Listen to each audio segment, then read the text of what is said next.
Hello and welcome to round 2 of the Parenting Roundabout podcast for the week of May 15th.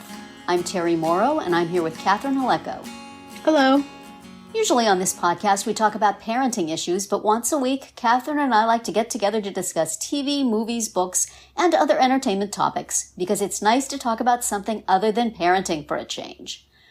This week we are back with both our series watches, Brothers and Sisters Season 2, and Ted Lasso Season 3, which this week was surprisingly delightful. Still too long, but enjoyable. I had no quarrels.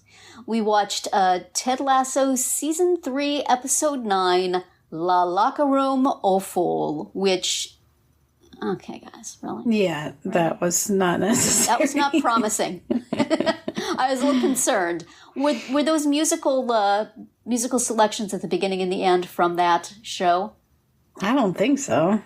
Because I've heard that song, I Am What I Am. I'm trying to think what that's from. Maybe that one is. And if that one is, I would think maybe the beginning was too. Yeah. So some sort of orchestral selection playing under them playing soccer. And it's like, yeah. Right. Really? Okay. I'm looking it up momentarily. Yes. Yeah, I Am What I Am is for sure. Yeah. So probably the others are as well. Something Uncle Sol may want to think about, but we're not there yet. We'll get to that. Yeah, I mean, there's still the Keeley story is still annoying. Yeah. As is possibly the Nate story, but... Well, I'm annoyed about the Keeley storyline just because it's, as you pointed out last week, it's like Zava Part 2. Right. It's like, let's introduce a character who looks like they're going to be super important, and then, oh, bye. Yeah. She's gone. Never going to see you again, are we? That's right. Fine. And in either case, they're not our core people, so we don't care, but then why were we invited to care in the first place? Yeah, exactly. And also, when someone treats you like that, don't keep trying to get them back, That's right. Consider yourself lucky and move on. Absolutely. I did enjoy the phrase diarrhea of the thumbs for endlessly texting someone who doesn't text you back. Right. And a digital Irish goodbye. Mm-hmm. Those are good. I may use those. But, yeah, so, okay, but they didn't waste too much time on that. No. So that's okay. And she actually was present in the facility, the Richmond building for once. Yes. She was just present mostly in this episode. That was her job. Right. We would like you to be present. But Rebecca had a lot of good scenes. Mm-hmm. A generous amount of cursing. She must have said, look, my contract says I get to say these words a certain amount of times, and I have not been saying them, so you might want to have me talking to Roy or talking to somebody else where it's going to be appropriate. Let's bring that in. But that was fun. Mm-hmm. I enjoyed that. And I always like when there's team. Yes. The players. Thing. And I had been thinking all along, when Colin did inevitably come out to his teammates, they would all be going, okay, fine. Right. Which is what happened. So I was wondering what was going on with the captain. And I thought it was very sweet at the end where it's just really, he was upset because Colin hadn't told him. Yeah, and which is what I predicted when my son and I had watched the previous episode. We said, I think Isaac's mad because Colin didn't tell him. Yes. Not that he has a problem with him being gay. So, yeah. I thought that was lovely. Was the case. That was I did not think of that ahead of time, so that was a nice little twist. Yeah. And, he beats up a fan who's using unacceptable language. Yes. Not the F word, the other F word. Right. Yes, that was we all know this show has no problem. No problem with the F word. That was a nice little Jamie moment. Yes. When someone said the F word. Yes. Said the fan used the F word, and Jamie said the common one. And and then they said, no, the other one. He was like, oh, that's really bad. They are just the most adorable, that team. Yes. They are the cutest. And I thought that was all acquitted well.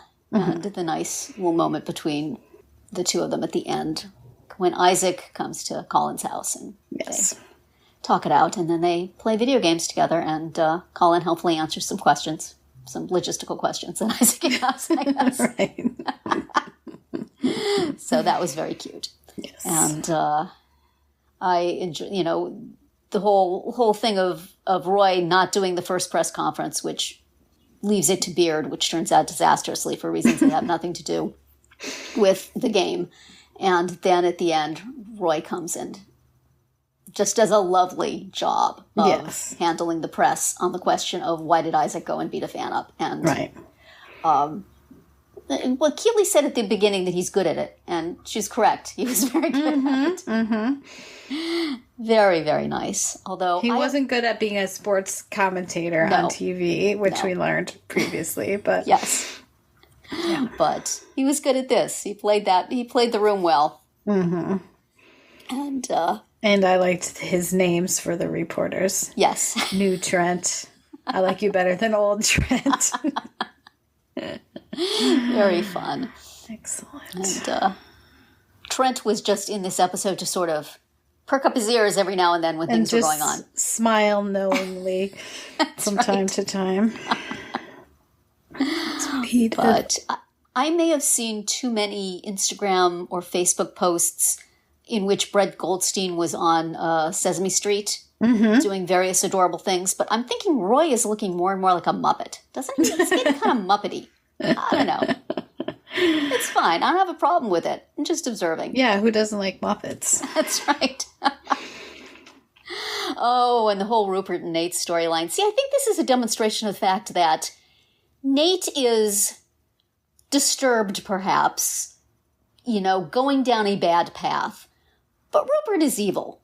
Rupert is just, in fact, Rupert has his own music cue now. Did you notice this? No. It's like something from Lost, like when something is moving in the jungle and there were these little music cues. That's when Rupert comes up, that's what you hear, this ominous sort of, here comes the devil.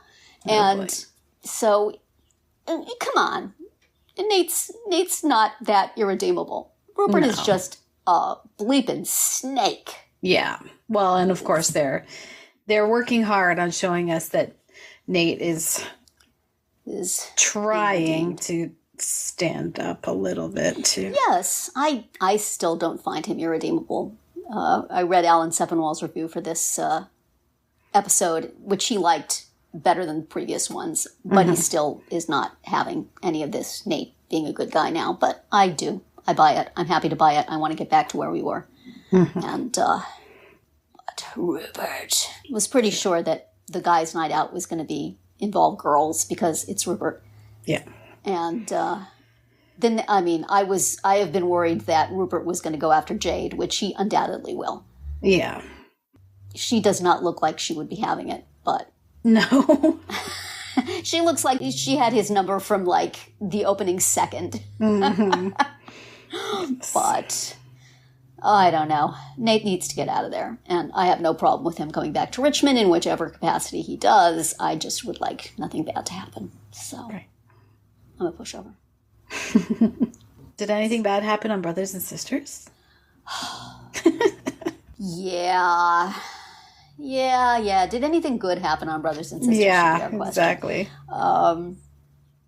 Here's one thing you don't want to do for Mother's Day, people, and that's take your mom to a spa, especially if your mom is Nora Walker, and she will not abide by the silence in the spa area rules. No how, no way, and you should have known that. So she and Sarah and Kitty go to she sort of gets herself invited along to Sarah and Kitty's spa weekend, which how do these people have time? But okay. Right. And,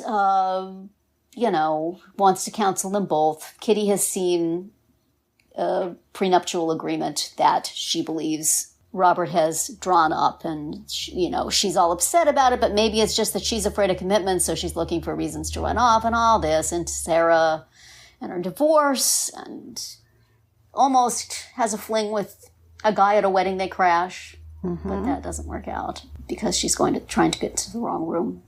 Right. I fast forward through some of the parts of this episode, I have to admit. It's like, yeah, I can see where this is going. Move along. Yeah. And Justin meets a bad influence. In a turn of events that I'm sure will be shocking to everyone. Right. Is taking extra pain pills, because of course he is. And not only is he taking extra pain pills, but he's shocked when Rebecca suggests that he's doing so, and very offended and very upset, even though, of course, he's doing it. He's super mean to her. He's super mean to her, especially given the fact that she's right. So. Yes. And she's extremely gentle about it. And yes, she is only trying to help and protect him. Right. So, not cool, Justin. Not cool. See, this is what happens when your mother makes you take pills you don't want to take. You lose control. Yeah. You see how happy that guy who was overdosing was. Yeah. Happy that guy was taking so many pills. He was happy. And he just handed him over to Justin. Like, how does that work, guy? Yeah. You know. Weird. He must have a pretty good supply. Yeah. And then Julia is still in Arizona with the baby. Right. Tommy is all alone in the winery with wine and Lena. And surprise, surprise. Are we supposed to think that something happened or that they just stayed up all night drinking? Holly certainly formed some conclusions. I thought something happened. Okay. I mean, Holly suggested that, and Tommy did not deny it, deny it very effectively. So, right. Oh, come on, man. Seriously? See, this is what made me mad, is because I would like to root for him and Julia to get back together, and now this complicates it. Yeah. So. And she's been gone, what, a week, 2 weeks? Like, get a hold of yourself, man. Yeah, this sort of makes her decision look a little wiser. I don't know. But if she now all of a sudden comes back, then you're going to be like, oh, this other thing is going to come out, and then it's going to screw everything out. So, to that plot development. Do not like. No. But the most fun plot development in terms of this being a family that can't keep secrets is that Saul goes to a party with his friend Milo, which, who could have guessed, is just all gay men. And Saul is just going to hang, no problem. But who do we suppose is cater-waitering?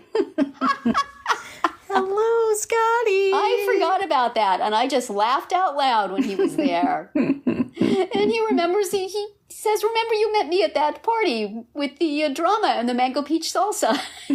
Right. Scotty is like, a man who enjoys there was a party with drama at Nora's house? You'll have to be more specific. That's why he had to bring up the salsa. Yeah. And Scotty, of course, fitting in really very well with the Walkers, immediately goes and tells Kevin, hey, I didn't know your uncle was gay. And that is just such a quintessential way that news gets around on this show. Yes, exactly. And Saul didn't even tell him to shut up, so he was fine. Didn't even make him promise not to tell, which of course he would then go tell anyway, but whatever. So do we just think that Saul is in denial of his own feelings, or does he really? Yeah. I don't know. I don't remember where this went, and I don't know what the deal is. But he's still not. He's not going along with it anyway. Yeah. Even with Kevin saying, hey, it would have been nice if you would have helped me out. Right. And, that sort of, if he is and he's continuing to deny it, that's kind of a slap in the face to Kevin. And then, on the other hand, if he's not, you shouldn't try and force him into. So, right. I don't know. Just being 60 years old and never having had a relationship is not 100% an indication of anything. But in this show, it totally is. It totally is. So... And also, I'm sure there'll be more drama. Why is Milo so, insistent? Mind your own business, man. Do you remember that time we had down by the lake? Or was it by the lake? Or the beach or something, yeah. He's trying to make up for all his lost loves, I guess. I guess. He's Milo. Yeah. But, Saul. We don't really care one way or the other, man. But, you know, and when you come out to your family, they will be like, oh, how nice. Fine. Rather like things the to Richmond deal with. football team. So, I never formally announced that episode. That was called States of the Union. Mm-hmm. Which particular union are they talking about there? Right. Shouldn't it be States of the Unions? Right, exactly. Which are not so good. And then the one for next week is like basically this, let's just keep using the same title. That's right. Next week, we are going to watch Brothers and Sisters Season 2, Episode 5, Domestic Issues. Alrighty. Like States of the Union. I mean, yeah. So it's not going to be all those foreign plot lines we've had up till now. This is going to be domestic. Right. And Ted Lasso Season 3, Episode 10, International Break, which I have absolutely no idea what that means. Me either. We will have to come back and see. Yeah. And you will come back and see and listen to us talk about it. Mm-hmm. And that is going to be it for our round 2 today. Please subscribe to our Parenting Roundabout podcast so you won't miss any of our episodes. As always, you can find recaps, links, and an opportunity to comment on our website at parentingroundabout.com. Goodbye, Catherine. Bye, Terry. Goodbye, everybody.